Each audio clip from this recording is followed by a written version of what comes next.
लेकर सामने आ रही है, क्योंकि कोर्ट ने सीबीआई अधिकारी के खिलाफ जांच के आदेश दे दिए हैं। जांच अधिकारी यानी कि आईओ के खिलाफ जांच के आदेश दिए हैं कोर्ट ने। तो जहां एक तरफ इस पूरे मामले में आम आदमी पार्टी की मुश्किलें कम हो गई हैं, अरविंद केजरीवाल की मुश्किलें खत्म ही हो गई हैं, तो वहीं आपको बता दें एजेंसी जो है अब रडार पर है। एजेंसी के खिलाफ जांच के आदेश कोर्ट ने दे दिए हैं। कोर्ट ने सीबीआई अधिकारी के खिलाफ जांच के आदेश दिए। देखने वाली बात होगी कि अब इस जांच में क्या कुछ निकलकर सामने आता है, और इस जांच की जो एक तरह से गाज यहां पर गिरती नजर आ रही है, देखा जा रहा है जांच एजेंसियों पर वो इससे किस तरह से बचते नजर आते हैं, किस तरह की बातें यहां पर उनकी ओर से, दलील किस तरह की उनकी ओर से पेश की जाती है, ये अपने आप में ही देखने वाली बात होगी। इस वक्त ये बड़ी और अहम जानकारी आपको बता दें, पूरी दुनिया की नजरें, पूरे आपको बता दें भारत की नजरें जो थी वो टिकी हुई थी इस फैसले पर कि आखिर कोर्ट क्या कुछ फैसला लेता है इस पूरे मामले को लेकर। तो वहीं कोर्ट ने आपको बता दें 23 लगभग जितने भी इस आरोपी इस पूरे मामले में बताए जा रहे थे, अरविंद केजरीवाल और पूर्व डिप्टी सीएम मनीष सिसोदिया समेत जिन लोगों पर आरोप लगते नजर आते, नेताओं पर आरोप लगते नजर आते, उन सभी को कोर्ट ने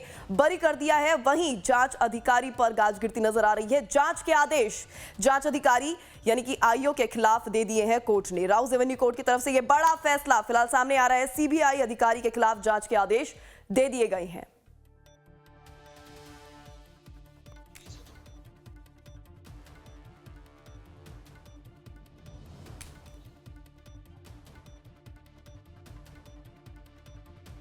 तो इसी पर ज्यादा जानकारी के लिए हमारे साथ जुड़ी हुई है हमारी संवाददाता दिल्ली से शालिनी झा। वहीं इसी पर बातचीत करने के लिए हमारे साथ जुड़ गए हैं राजनीतिक विश्लेषक संजीव कौशिक, और इसी के साथ राजनीतिक विश्लेषक हमारे साथ डीके दुबे भी जुड़ चुके हैं। दोनों का ही आपका बहुत बहुत स्वागत है लाइव टाइम्स में। सबसे पहले शालिनी, सबसे पहले मैं आपसे जानना चाहूंगी फिलहाल अभी किस तरह की स्थिति बनी हुई है? क्या आम आदमी पार्टी का कोई भी नेता इस पूरे माहौल को देखते हुए, इस पूरे फैसले को देखते हुए कोई बयान देता नजर आ रहा है?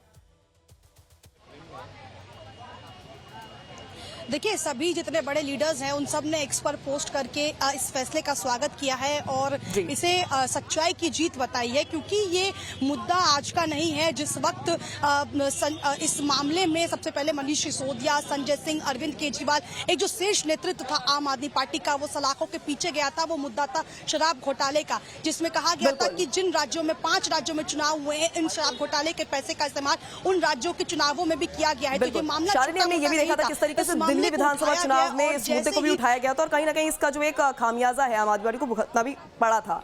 ऐसे में संजीव जी, आपसे जानना चाहूंगी, राजनीतिक विश्लेषक हैं आप, ऐसे में क्या लगता है, तमाम आरोपों से कोर्ट ने बरी कर दिया है, अब आगामी जो चुनाव होंगे इस फैसले का वहां पर इंपैक्ट पड़ेगा? क्या आम आदमी पार्टी की छवि जो है सुधर पाएगी?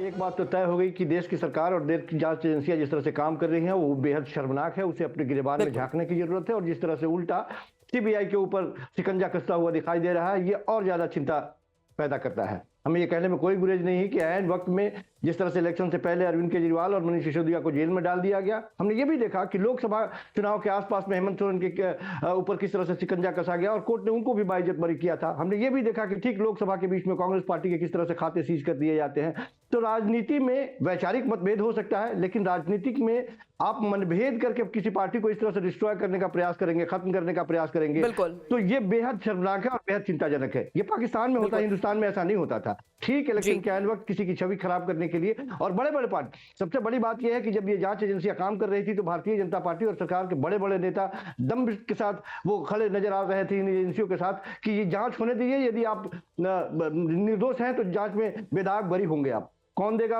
उस बेदाग बरी होने के बीच में जो लंबा समय लगा, जो करप्शन का चार्ज लगा, और उसके बीच में सत्ता से लोगों ने बेदखल किया, जो भ्रष्टाचार का आरोप आपने लगाया, जो कालिक पोतने का प्रयास किया, उसका जवाब कौन देगा? तो सरकार के काम करने का तरीका और एजेंसियों के काम करने का तरीका निश्चित तौर पर ये चिंता पैदा करता है कि कैसे वो अपने गिरेबान में झांकेंगे और अपनी छवि को वो सुधारने का प्रयास करेंगे। कोर्ट ने जिस तरह से सीबीआई के ऊपर शिकंजा कसा, जिस तरह से उसके ऊपर कार्रवाई करने की बात की है, ये और ज्यादा बेहद मतलब शर्मनाक है। ये कोर्ट ये बात मानती है कि आपने पूर्वाग्रह से प्रेरित होकर इस तरह के कदम उठाए। अब इस परिस्थिति में केंद्र सरकार की तरफ से क्या स्टेटमेंट आता है? केंद्र सरकार के बड़े बड़े नेता और बड़े बड़े मंत्री जो खड़े थे इस फैसले के साथ, और वो लगातार कह रहे थे कि नहीं, आपने भ्रष्टाचार किया है, आपने घोटाला किया है, आपने शराब घोटाला किया है। तो एक ऐसा व्यक्ति जो लगातार कहता चला आया कि हमारी छवि कट्टर है, हम ईमानदार हैं, हम देश के लिए काम कर बिल्कुल। रहे हैं। हो सकता है कि उसकी सब राजनीति की जो शैली है, वो नीतियां हैं, उससे आप सहमत ना हो, लेकिन किसी भी व्यक्ति के ऊपर इस तरह से उसके चारित्रिक हनन छनन को लगाते हुए, हनन करते हुए, उसके चरित्र पर उंगलियां उठाते हुए यदि आप उसके पूरे राजनीतिक करियर को समाप्त करने का प्रयास करते हैं, ये बेहद शर्मनाक है। देखना ये होगा कि 4 बजे बिल्कुल बाद अरविंद बिल्कुल केजरीवाल संजीव आते हैं, जी। प्रेस संजीव जी, कॉन्फ्रेंस हमारे करते साथ हैं, डीके तो किस दुबे तरह जी से भी अपनी जुड़े बात हुए रखते हैं। हैं। डीके लेकिन जी, एक अगला बात सवाल तो मैं तय है, आपसे भी लेना चाहूंगी। ये बिल्कुल तय हो गई अब बिल्कुल हिंदुस्तान के लोगों को जी, क्योंकि इस पूरे मामले पर हमारे साथ राजनीतिक विश्लेषक डीके दुबे जी भी जुड़े हुए हैं। ऐसे में सवाल आपसे है डीके सर, किस तरह से आप इस मामले को देख रहे हैं? और क्योंकि यहाँ पर यह भी देखा गया है कि देखिए, राजनीतिक मुद्दे की अगर बात करें तो वहां पर वार पलटवार होता है, लेकिन जांच एजेंसीज पर यह बड़ा आरोप लग रहा है। जांच एजेंसीज अपने आप में सवालिया कटघरे में है, कैसे देखते हैं आप? देखिए, अभी तो पहली बात तो ये है कि ये पहला ट्रायल कोर्ट है। दूसरी जी बात ये है कि 2 केसेस अलग-अलग हैं, सीबीआई का केस और ईडी का केस। ईडी जी के केस में ये अरविंद केजरीवाल जेल गए थे, सीबीआई के केस में पहले ही इनको बेल मिल गई थी। दूसरी बात ये भी है कि ऑनरेबल सुप्रीम कोर्ट में जब ईडी का केस गया था, ईडी लेकर गई थी, तो मनी ट्रेल उसमें पाई गई थी। अभी जो कोर्ट ने ऑर्डर किया है, उसमें कहा कि लैक ऑफ एविडेंसेस हैं, एविडेंस हैं, ऐसा नहीं है कि उनको डिस्चार्ज कर दिया। एक्विटल जी इस आधार पर दिया है कि लैक ऑफ एविडेंसेस हैं, एविडेंसेस में पूरी बात हमको सीरीज नहीं मिल रही, इसलिए इस केस को हम यहाँ पर क्लोज करते हैं, मतलब एक्विटल कर दिया। इसका मतलब ये बिल्कुल नहीं है, क्योंकि ये पहला ट्रायल कोर्ट होता है। अभी इसके बाद चूंकि बड़े कोर्टों में भी ये मामला जा चुका है, पहले से हाई कोर्ट में जा जी चुका है, और सुप्रीम कोर्ट में जा चुका है, और कई दिन इस पर बहस चली। इसके बाद मनी ट्रेल पकड़ा गया था, और बात जो मुख्य थी वो ये थी कि इतनी बड़ी चार्जशीट, जो बहुत बड़ी चार्जशीट लगी थी, उस जी चार्जशीट को पढ़ने और करने का टाइम चाहिए। आपको याद होगा कि पीछे भी नीचे की कोर्ट ने अरविंद केजरीवाल को माफ कर दिया था, तो वो ऊपर जाकर फिर से उनके खिलाफ कार्रवाई हुई थी। तो मैं समझता हूं कि ये ट्रायल कोर्ट है, और ट्रायल कोर्ट में मतलब जो जजेस बैठते हैं वो नहीं उसको मतलब उनको ऐसा लगा कि नहीं नहीं अभी तो ये प्री मैच्योर है, लेकिन मुझे लगता है कि जैसे ही अपील में जाएगा और अपील में जाकर सीबीआई जो भी लैकुना उसमें रह गए होंगे या जो उसमें कमियां रह गई, वो फिर से उसको फुलफिल करेंगे जो न्यायालय की दृष्टि में होगा, और फिर केस दोबारा खुलेगा। चूंकि ईडी वाला केस अभी खत्म नहीं हुआ, और मेन केस ईडी का था, सीबीआई का मेन केस नहीं था। सीबीआई ने प्राइमरी इन्वेस्टिगेशन किया था, और मामला मनी ट्रेल का है जो ईडी का मामला है। तो मुझे लगता है कि अभी ईडी वाले मामले में तो कुछ नहीं हुआ है, ईडी वाला मामला जी वैसे ही चल रहा है। ईडी के बिल्कुल मामले में अभी फिर से ये मामला सामने आएगा, इसलिए इनिशियली जिसने शुरू किया था, सीबीआई ने शुरू किया था, पहली चार्जशीट सीबीआई ने लगाई थी, उसके बाद ईडी के पास गया था। तो मुझे लगता है कि अभी ईडी का मामला खुलेगा, और फिर से ये रीओपन होगा, और इसमें अभी कुछ बड़ा काम होगा। लेकिन हाँ, न्यायालय है, न्यायालय को अगर लगा है तो उसका स्वागत किया जाना चाहिए कि भाई न्यायालय को लगा है कि छोड़ा जाना चाहिए तो छोड़ा गया। लेकिन इसमें न्यायालय ने जो कहा है वो ये नहीं कहा है कि केस नहीं बनता। उन्होंने कहा कि इसमें लैकुना नजर आ रहे हैं, पूरी सीरीज नहीं मिल रही है, और पूरी जी सीरीज न मिलने पर की डीके वजह जी, से अगर कोर्ट ने बरी हम कर दिया इनको है तमाम एक्विटल 23 कर रहे हैं। आरोपियों को, तो इसका क्या मतलब है? इसको किस तरीके से देखा जाए? कोर्ट ने कुछ तो देखा नहीं, होगा ना इसको बरी अभी करने के लिए। नहीं नहीं, ऐसा है, कोर्ट ने तो छोड़ दिया है ना, छोड़ दिया है तो उसका स्वागत होना चाहिए। भाई कोर्ट तो कोर्ट है, कोर्ट को जैसा नजर आया वैसा उसने किया, तो उसके बाद एविडेंसेस आएंगे, क्योंकि हमारे पास हमको बहुत मालूम होता है, ये मालूम होता है बहुत बार कि ये सामने अपराध हुआ है, लेकिन कोर्ट पूरे सिनेरियो को ना देखने की बजाय वो सिर्फ एविडेंस पर काम करती है। इसलिए लैक ऑफ एविडेंस या फिर एविडेंस की सीरीज, ये क्रिमिनल केसेस जितने रहते हैं उसमें जी सर्कमस्टेंशियल एविडेंसेस रहते हैं, और सर्कमस्टेंशियल एविडेंसेस की खास बात ये होती है कि अगर वो ब्रेक हो गया बीच में, तो 100 एविडेंस के बीच में अगर एक ब्रेक हो गया और वो सीरीज नहीं मिली, तो फिर कोर्ट उसको सजा नहीं दे सकता, क्योंकि उसको बियॉन्ड डाउट चाहिए होता है। ऐसा नहीं होता है बिल्कुल कि उसके पास 99 एविडेंसेस है, उसके आधार पर डिसाइड कर देगा। जैसे ही कोई स्टोरी ब्रेक होती है, कोई लैकुना उसमें आता है, तो कोर्ट फिर सजा नहीं दे सकता। इसलिए 2 तरह से देखा जाना चाहिए। एक तो यह है कि डिस्चार्ज कर दिया, डिस्चार्ज करने का मतलब है कि चार्ज ही नहीं बनता, कोई एविडेंस ही नहीं है, और ये फ्रिवलेस केस है। लेकिन यहां डिस्चार्ज नहीं है, यहां एक्विटल है, और एक्विटल का मतलब यह होता है कि लैक ऑफ एविडेंसेस में, यानी कि ट्रायल चलाया गया, उसमें लैक ऑफ एविडेंसेस या सीरीज ब्रेक हो गई, इस वजह से मैं सजा देने में सक्षम नहीं हूं। और वो सीरीज जो ब्रेक हुई होती है, दोबारा जब इसको अपील में लेकर जाते हैं, तो फिर जो भी इन्वेस्टिगेटिंग एजेंसी है वो उसका फिर से एविडेंसेस देती है और फिर उसको सीरीज पूरा करने की कोशिश करती है, अपनी बात को कन्विंस करने की कोशिश करती है अगले वाले कोर्ट में। तो क्या होता है, क्योंकि ये प्राइमरी कोर्ट है, अभी तो सुप्रीम कोर्ट तक बाकी है, क्या होता है आगे वो तो आगे समय ही बताएगा। बिल्कुल जी संजीव जी, आपसे जानना चाहूंगी, यहाँ पे देखिए डीके दुबे जी तो ये कहते नजर आ रहे हैं कि अभी पूरी तरह से डिस्चार्ज नहीं किया है, केस को पूरी तरह से खत्म नहीं किया है, ईडी वाला केस अभी भी बाकी है। तो ऐसे में क्या कहें, क्योंकि सीबीआई को लेकर तो जांच के आदेश, उनके आईओ को लेकर, सीबीआई के आईओ को लेकर जांच के आदेश दे दिए हैं कोर्ट ने। अब ऐसे में क्या समझा जाए, आम आदमी पार्टी की, या यूं कहें कि अरविंद केजरीवाल की मुश्किलें कम हुई हैं या अभी नहीं हुई हैं?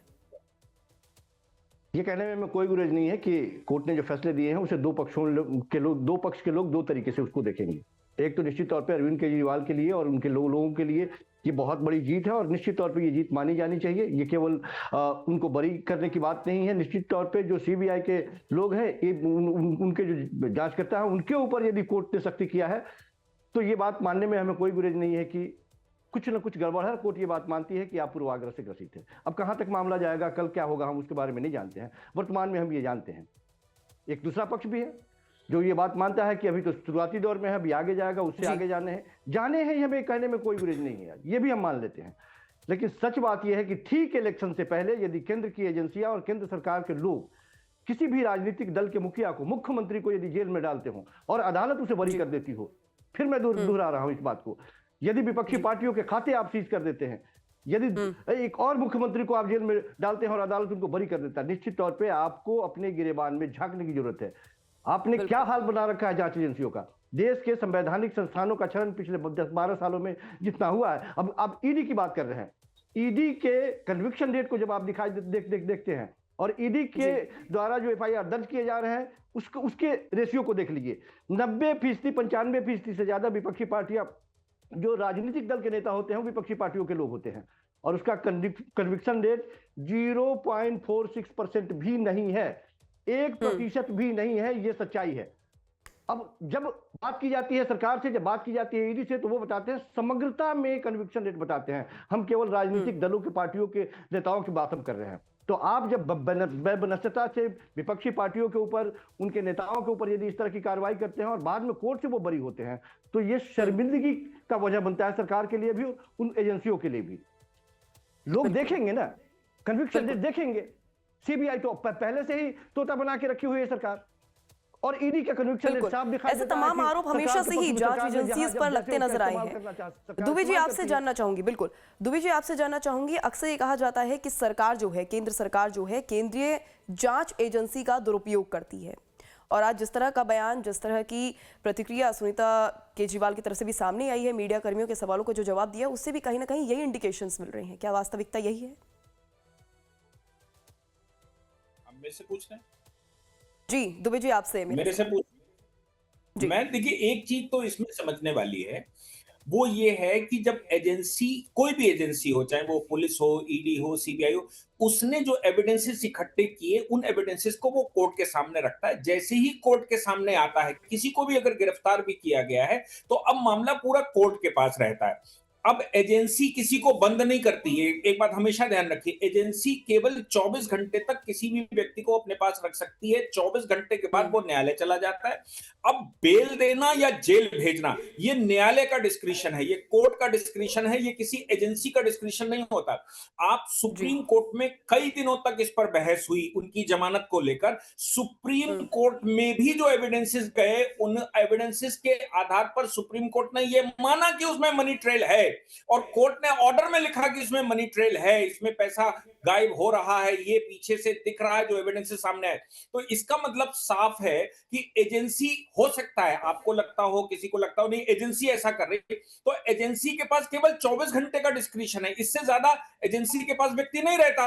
उसके बाद तो न्यायालय करेगा। अगर आप कह रहे हो कि कोर्ट ने आपको जेल में रखा है, कोर्ट गलत कर रहा है, कोर्ट मिसयूज कर रहा है अपनी पावर का, तो भैया आप कह सकते हो, कोई भी कह सकता है। लेकिन हकीकत यह है कि जेल के अंदर भेजने का आदेश केवल और केवल कोर्ट करता है, कोई एजेंसी या सरकार नहीं करती, किसी की भी सरकार हो।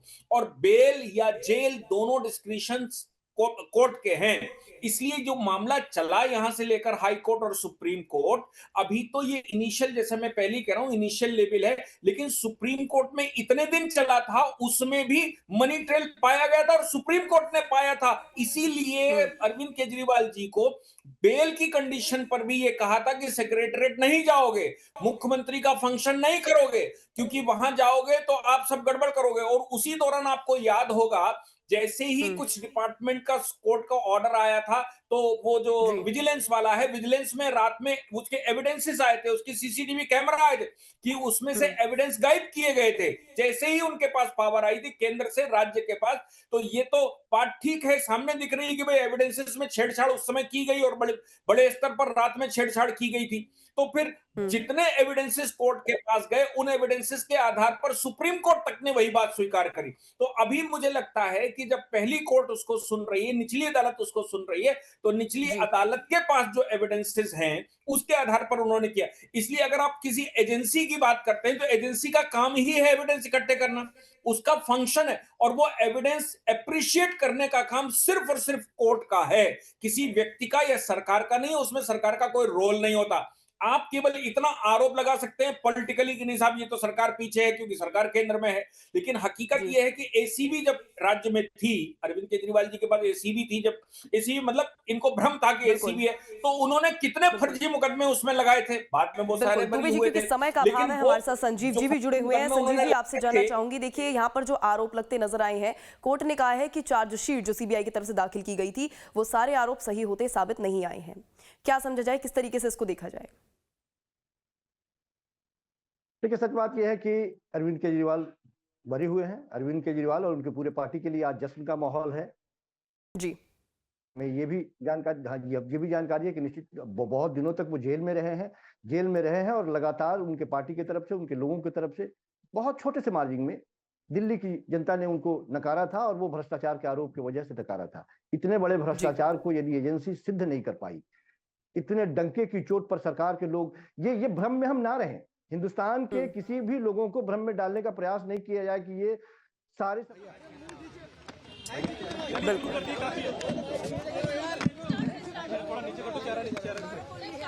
आप सभी लोग मिडिल क्लास लोग हो, बीवी बच्चे वाले लोग हो, घर में माँ बाप रहते हैं, छोटे छोटे बच्चे रहते हैं। अब आप कल्पना कीजिए, एक आदमी वो है जो एक हरियाणा के गांव से पढ़ के आईआईटी तक पहुंचा। आईआईटी के बाद उसने आईआरएस का एग्जाम पास किया, असिस्टेंट कमिश्नर बना, नौकरी छोड़ के सुंदर नगरी की झुग्गियों के अंदर लोगों के लिए काम किया। उसके 2 बच्चे, बेटी भी आईआईटी में, बेटा भी आईआईटी में। बेटी भी नौकरी कर रही है कहीं पे, बेटा भी कहीं पे काम कर रहा है। और पता चलता है कि घर पर, मुख्यमंत्री के घर पे छापा मारने आई है ईडी, और बाप जो कि मुख्यमंत्री है उसको पकड़ के ऐसे ले गए जैसे मुर्गी के बाड़े से कसाई ले जाता है मुर्गी को उठा के, ऐसे लेके गए। आप कल्पना कीजिए उन बच्चों की क्या हालत हुई होगी, उनके साथ में काम करने वाले लोग, उनके रिश्तेदार, उनके जानकार, क्या क्या नहीं कहा गया होगा। बिल्कुल, इसी पर खास बातचीत के लिए देखिए लगातार आप सुन रहे हैं किस तरीके से सौरभ भारद्वाज भी इस पर अपनी प्रतिक्रिया व्यक्त करते नजर आए। इसी पर बातचीत करने के लिए हमारे साथ जुड़ रही हैं आम आदमी पार्टी की प्रवक्ता जैस्मिन शाह। जैस्मिन, सबसे पहले आपका बहुत बहुत स्वागत है लाइव टाइम्स में। सवाल आपसे ये है कि क्या कहेंगी, आरोपों से बरी कर दिया गया है, तमाम जो 23 आरोपी थे उनको बरी कर दिया गया है, कैसे देखती हैं कोर्ट के इस फैसले को? देखिए, आज ये साफ हो गया कि आजाद भारत का सबसे बड़ा फर्जीवाड़ा जो किसी प्रधानमंत्री या केंद्र सरकार ने किया हो, आज कोर्ट ने उसका पर्दाफाश किया है। ये कोई ऑर्डिनरी केस नहीं था। पहली बार भारत के इतिहास में हुआ था कि एक फर्जी केस की रचना करके, पूरी तरह से जो एक काल्पनिक रचना थी उसके आधार पे आपने एक पूरी सरकार को गिराने की कोशिश करी। आपने सबसे टॉप 4 नेता एक नेशनल पॉलिटिकल पार्टी के जेल में डाल दिया, और कुछ नहीं था, पूरा का पूरा कॉन्स्पिरेसी था। और हम शुरुआत से ही कह रहे थे कि ये कोई केस नहीं है, इसमें 1 रुपए की भी धुलमिल नहीं होती। ये केवल और केवल अरविंद केजरीवाल, मनीष सिसोदिया और आम आदमी पार्टी की छवि धुलमिल करने के लिए केस की रचना हुई थी। और इस पे सबसे आगे प्रधानमंत्री मोदी और अमित शाह आके फ्रंट फुट पे बैटिंग कर रहे थे। सीबीआई और ईडी किसके इशारे पे काम करती है? हमें पता है, अमित शाह और नरेंद्र मोदी जी के इशारे पे। तो आज कोर्ट ने ना केवल उन्हें बाइज्जत बरी किया है, लेकिन जो टिप्पणी करी है सीबीआई के काम पे कि ये केवल और केवल कंजेक्चर के हिसाब से काम कर रही है, कोई तथ्य नहीं है, केवल और केवल एक पॉलिटिकल नैरेटिव आगे बढ़ाने के लिए सीबीआई और ईडी काम कर रही है। मुझे नहीं लगता सीबीआई के इतिहास में इतनी कटाक्ष कभी उन्हें सुन पड़ी होगी। और आज ये केस, ये जो रिजल्ट है, आज ये जजमेंट है, ये साबित करती है कि आम आदमी पार्टी एक कट्टर ईमानदार पार्टी है और नरेंद्र मोदी जी को आज देश के सामने आके माफी मांगनी चाहिए कि उन्होंने देखने वाली बात होगी कि बीजेपी इस पर क्या प्रतिक्रिया देती है। बहरहाल आप जुड़े, आपने खास बातचीत की, इसके लिए जैस्मीन जी आपका बहुत बहुत शुक्रिया।